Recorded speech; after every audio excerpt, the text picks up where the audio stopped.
Welcome to Disha TV. గత 10 ఏండ్ల BRS పాలనని చూసిన తర్వాత ఇప్పుడు కొత్తగా వచ్చినటువంటి కాంగ్రెస్ పాలనకి తేడా ఎలా ఉన్నది అనేది జనాలు గమనిస్తున్నారు. అటు ప్రమాణ స్వీకారం చేసే టైంలోనే ప్రగతి భవన్ ముందు కంచెలు బద్దలు కొట్టడము, ఆ తర్వాత ధర్నా చౌక్కి పర్మిషన్ ఇవ్వడము, పీపుల్స్ సీఎం లాగా జనాల్లో కాన్వాయ్ ఆయన వెళ్తున్నప్పుడు సీఎం వెళ్ళే కాన్వాయ్కి ట్రాఫిక్ మొత్తాన్ని ఆపేయడం, ఇట్లాంటివన్నీ కూడా గత ప్రభుత్వంలో ఉన్నటువంటి వాటన్నిటికీ భిన్నంగా ఈ ప్రభుత్వం నిర్ణయాలు తీసుకున్నది. అయితే గత ప్రభుత్వంతో పోల్చి చూసుకున్నప్పుడు అప్పట్లో జీవోలు కానీ కీలకమైన నిర్ణయాలు కానీ ఈ రాష్ట్ర ప్రభుత్వం చేసిన అప్పులు కానీ కార్పొరేషన్ల పేరుతో తీసుకుంటున్నటువంటి రుణాలు కానీ వాటికి చెల్లిస్తున్న వడ్డీ రీపేమెంటు ఇవేవి కూడా గణాంకాలు బయటకు వచ్చేవి కావు. అంటే ట్రాన్స్పరెన్సీ అనేది కొరవడింది గత 10 ఏళ్ల పాలనలో బీఆర్ఎస్లో. దీంతో అసలు రాష్ట్ర ప్రభుత్వం మీద అప్పుల భారం ఎంత ఉన్నది అనేది ఎవరికీ తెలియదు. సమాచార హక్కు చట్టం కింద ఇచ్చినప్పుడు వివరాలు ఇవ్వరు, బడ్జెట్లో ఉన్నాయి చూసుకోండి అంటారు. అధికారులు అసెంబ్లీ సమావేశాల్లో అడిగినప్పుడు దాని మీద వివరాలు ఇవ్వరు. ఇలాగా మొత్తం కూడా గోప్యంగా ఉండిపోయిన పరిస్థితి. కాంగ్రెస్ ప్రభుత్వం వచ్చిన తర్వాత ఆ గోప్యతను మొత్తాన్ని కూడా ఓపెన్ చేసేసి పబ్లిక్లోకి తీసుకెళ్లాలనే ఒక నిర్ణయం తీసుకున్నది. అందులో భాగంగానే శ్వేతపత్రాలు అనే పేరుతోటి అసెంబ్లీలోని దాన్ని టేబుల్ చేయడం ద్వారా చరిత్రలో ఎప్పటికీ రికార్డ్ అవుతుంది అనే ఉద్దేశంతో ఏ డిపార్ట్మెంట్ల ద్వారా రాష్ట్ర ప్రభుత్వ ఖజానా మీద భారం పడింది, ప్రజలు అప్పుల భారంతో భవిష్యత్తులో ఎలా ఇబ్బంది పడతారు అనేది ఎక్స్ప్లెయిన్ చేయడం కోసము ఈ శ్వేతపత్రం అనేటటువంటి ఒక విధాన నిర్ణయాన్ని తీసుకొని అసెంబ్లీలోనే మొన్నటి నుంచి ఈ ప్రాసెస్ స్టార్ట్ చేసింది. ఇప్పటి వరకు కూడా ఈ రాష్ట్ర ప్రభుత్వము ఎంత అప్పు తీసుకున్నది అనేది ఎవరికి స్పష్టంగా గణాంకాలతో సహా తెలియలేదు. ఇప్పుడు కాంగ్రెస్ ప్రభుత్వం ఏమి చేసిందంటే ఈ శ్వేతపత్రంతో ఫస్ట్ ఫైనాన్స్ డిపార్ట్మెంటు వైట్ పేపర్ని అసెంబ్లీలో టేబుల్ చేసింది. దాంతో ఈ 10 ఏండ్ల పాలనలో బీఆర్ఎస్ ప్రభుత్వము ఎక్కడెక్కడి నుంచి ఎంత అప్పు తీసుకున్నది అనేది ఒక క్లియర్ పిక్చర్ వచ్చింది. సరే, ఇందులో చెప్పిన గణాంకాలు తప్పు అని నిన్నటిదాకా ఆ పవర్లో ఉండి వాళ్ళ అపోజిషన్లో ఉన్న బీఆర్ఎస్ వాళ్ళు ఖండిస్తున్నారు. ఆ రోజు బీఆర్ఎస్ ప్రభుత్వంలో ఉన్న అధికారులు ఇచ్చిన గణాంకాలతోటే తెలంగాణ బంగారుమయం అయిపోయింది. అన్ని సెక్షన్లకి సంక్షేమం అందుతున్నది, అభివృద్ధిలో నంబర్ 1గా ఉన్నది, పర్ క్యాపిటా ఇన్కమ్ కానీ పర్ క్యాపిటా పవర్ కన్జంప్షన్ కానీ వీటన్నిటిల్లో కొత్తగా పుట్టిన రాష్ట్రము చాలా అద్భుతంగా ఉన్నది, ఒక రోల్ మోడల్గా మారింది అని ఇంతకాలం బీఆర్ఎస్ చెప్పింది.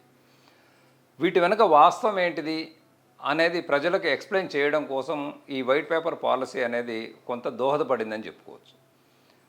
దాంతో రాష్ట్రం ఏర్పడే నాటికి 72,000 కోట్ల అప్పు ఉంటే ఈ 10 ఏళ్లలో కేసీఆర్ ప్రభుత్వం చేసిన అప్పు దాదాపుగా 10 టైమ్స్ పెరిగి చివరికి 6,71,000 కోట్ల చేరుకుంది అని తేలింది.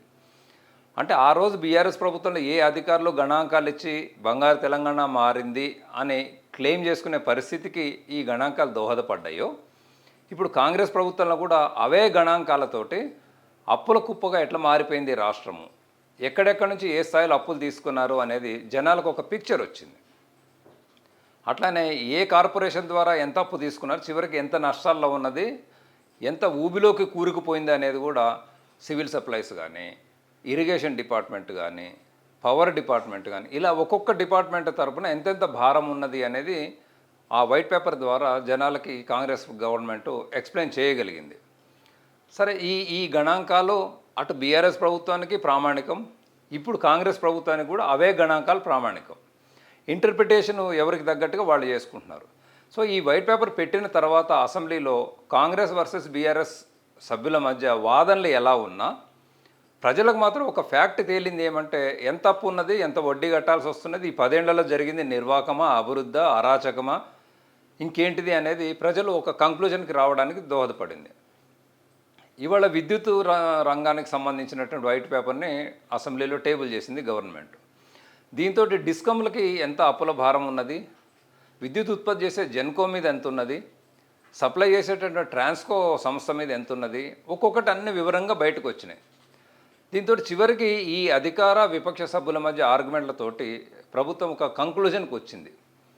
ఇప్పుడు ఇరిగేషన్ ప్రాజెక్టులో కాళేశ్వరం పేరుతోటే దాదాపుగా 94,000 కోట్ల రుణం తీసుకోవడానికి ఒప్పందం కుదుర్చుకున్నది. బ్యాంకులు, వివిధ పవర్ ఫైనాన్స్ కార్పొరేషన్ వాటి ద్వారా మిషన్ భగీరథను కొంత తీసుకున్నది. డ్రింకింగ్ వాటర్ డెవలప్మెంట్ కార్పొరేషన్ పేరుతోటి ఇంకో కొంత తీసుకున్నది, సివిల్ సప్లైస్ కార్పొరేషన్ తోటి కొంత తీసుకుంది. ఇట్లా మొత్తం లెక్కలన్నీ తీసిన తర్వాత 6,71,000 కోట్లని తేలింది.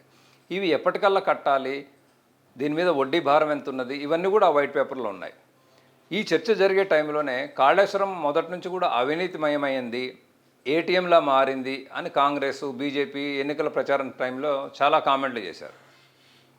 ఇప్పుడు సభలో ఈ వైట్ పేపర్ మీద ఇటు కాంగ్రెస్ అటు బీఆర్ఎస్ మీద చర్చలు జరిగిన అనంతరం ఈ ప్రాజెక్టులో జరిగిన అవినీతి మీద జ్యుడిషియల్ ఎంక్వైరీ చేయిస్తాము, మేడిగడ్డ బ్యారేజ్ ఎందుకు డ్యామేజ్ అయింది, ఇంత భారీ స్థాయిలో ఖర్చు చేసిన తర్వాత 4-5 ఏళ్లకే కుంగిపోవడం ఏంది, పిల్లలకి ఎట్లా క్రాక్లు వచ్చాయి, క్వాలిటీ ఎందుకు లేదు, ఖర్చు చేసిన తర్వాత మరి క్వాలిటీ ఏం కావాలి, అటు నిర్మాణ సంస్థ, ఇటు డిజైన్ చేసినటువంటి వాళ్ళు, ఎగ్జిక్యూషన్ చేసినటువంటి ఇరిగేషన్ డిపార్ట్మెంట్, వీళ్ళందరి మీద రకరకాల అనుమానాలు, అపోహలు ఉన్నాయి కనుక ఒక జ్యుడిషియల్ ఎంక్వైరీ చేయిస్తాము అని గవర్నమెంట్ స్పష్టమైనటువంటి ఒక నిర్ణయాన్ని తీసుకున్నది. ఇవాళ పవర్ దాని మీద కూడా యాదాద్రి పవర్ ప్లాంట్ కానీ, భద్రాద్రి పవర్ ప్లాంట్ కానీ, ఛత్తీస్గఢ్తో కొంటున్నటువంటి కరెంటు విషయంలో కూడా జ్యుడిషియల్ ఎంక్వైరీ చేయిస్తామన్నారు. ఇక నెక్స్ట్ ఇరిగేషన్ మీద కూడా మళ్ళీ సపరేట్గా వేరేగా వస్తుంది. పాలమూరు రంగారెడ్డి ప్రాజెక్ట్ దగ్గర నుంచి మొదలు పెడితే కట్టిన కాళేశ్వరం వరకు కూడా. దాని తర్వాత ఇంకెన్ని లోతులు వస్తాయి, ఇంకెన్ని ఎంక్వైరీలు వస్తాయి అనేది మళ్ళీ సెషన్ జరిగిన తర్వాత తెలుస్తుంది. అట్లానే సివిల్ సప్లైస్ కార్పొరేషన్ కూడా 56,000 కోట్ల రుణంలో ఉన్నది, 11,000 కోట్ల నష్టాల్లో ఉన్నది, రైస్ మిల్లుల దగ్గర ఉన్న ధాన్యానికి లెక్కలు లేవు, రకరకాల ఆరోపణలు వచ్చినాయి. అంటే ఈ 10 ఏళ్ల పాటు అన్ని గోప్యంగా ఉండి గవర్నమెంట్ ఏది బయటికి డిస్క్లోజ్ చేయకుండా ఉండడంతో ఇవాళ కాంగ్రెస్ గవర్నమెంట్ తీసుకున్న నిర్ణయం కారణంగా ఏ డిపార్ట్మెంట్ ఎట్లెట్లా అప్పులు పేరుకుపోయినాయి, దాని వడ్డీ భారం ఎంత ఉన్నది, రీపేమెంట్ ఎప్పుడు చేయాలి, తలసరి ఇన్కమ్ గురించి మాత్రమే ఇంతకాలం గవర్నమెంట్ చెప్పింది. ఇప్పుడు తలసరి అప్పు భారం ఎంత ఉంది అనేది కూడా ఈ లెక్కలతో తేలిపోయింది. సో కాంగ్రెస్, బీఆర్ఎస్ సభ్యుల వాదనలు ఎలా ఉన్నా ప్రజల్లోకి మాత్రం ఒక క్లారిటీ వెళ్ళింది. ఏంటంటే ఈ రాష్ట్రంలో 10 ఏళ్లలో విపరీతమైనటువంటి స్థాయిలో అప్పులు జరిగాయి, ఆ అప్పులతోటి ఆశించినంత అభివృద్ధి జరగలేదు, చివరికి ప్రజల మీదనే భారం పడ్డది, ఒక్కొక్క మనిషి మీద 1,60,000 రూపాయల చొప్పున భారం ఉన్నది. ఇట్లాంటి వివరాలన్నీ జన్మలోకి వెళ్ళినాయి. కాబట్టి ఆర్గ్యుమెంట్లలో ఎవరిది పై చేయింది, గవర్నమెంట్ది పై చేయిందా, అపోజిషన్ పార్టీది పై చేయిందా అనే ఆస్పెక్ట్ని మనం పక్కన పెట్టినా ఈ 10 ఏళ్ల పాలనలో జరిగింది విధ్వంసమా, అభివృద్ధా అనేటటువంటి ఒక కంక్లూజన్ని జనం తీసుకోవడానికి ఈ వైట్ పేపర్లో పెట్టినటువంటి లెక్కలు దోహదపడ్డాయి.